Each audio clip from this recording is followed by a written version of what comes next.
Salaar movie box office వద్ద ఎంత విధ్వంసం సృష్టించిందో అందరికి తెలిసిందే. ప్రభాస్ ప్రశాంత్ నీల్ కాంబోలో వచ్చిన ఈ మూవీ భారీ విజయం సాధించింది. వరల్డ్ వైడ్ గా ఈ మూవీ 700 కోట్లు వసూలు చేసి ప్రభాస్ స్టామినా ఏంటో ప్రూవ్ చేసింది. సలార్ కి పోటీగా షారుఖ్ ఖాన్ డంకి విడుదలైనప్పటికీ షారుఖ్ పై యంగ్ రెబల్ స్టార్ దే పై చేయిగా నిలిచింది. ఇంత భారీ హిట్ ను అందుకున్నప్పటికీ ఈ మూవీ కొన్ని ఏరియాల్లో మాత్రం నష్టాలు మూటగట్టుకుంది.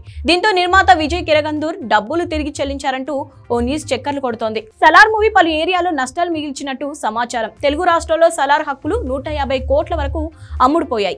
నైజాం హక్కులు మైత్రి మూవీ మేకర్స్ 60 కోట్లకు దక్కించుకుందట. ఇక ఏపీ డిస్ట్రిబ్యూటర్స్ దాదాపు 90 కోట్లకు సలార్ హక్కులు కొన్నారు.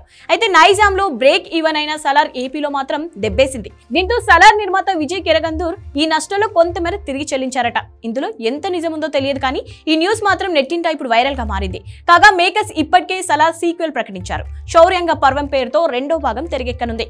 దర్శకుడు ప్రశాంత్ నీల్ అసలు కథ మొత్తం పార్ట్ 2లోనే చూపించనున్నాడు. జూన్ లేదా జూలై నెలలో సలార్ 2 పట్టాలెక్కనుంది. ప్రభాస్ చేతిలో వరుస సినిమాలు ఉన్న నేపథ్యంలో సలార్ 2 పట్టాలెక్కడం లేట్ అవుతుందని అందరూ భావించారు. అయితే ఇటీవల పృథ్వీరాజ్ సుకుమారన్ దీనిపై అప్డేట్ ఇచ్చారు. సలార్ 2 షూటింగ్ ఏర్పాట్లు జరుగుతున్నాయంటూ ఫ్యాన్స్ గుడ్ న్యూస్ చెప్పాడు. ప్రాణమిత్రులైన దేవ వరదరాజులు బద్ద శత్రులవుతారు అన్న అసలైన పాయింట్ కు పార్ట్ 2లోనే సమాధానం దొరకనుంది. సలార్ 2లో బాబీ సింహ, ఈశ్వరీరావు, జగపతి బాబు కీలక రోల్స్ చేస్తున్నారు.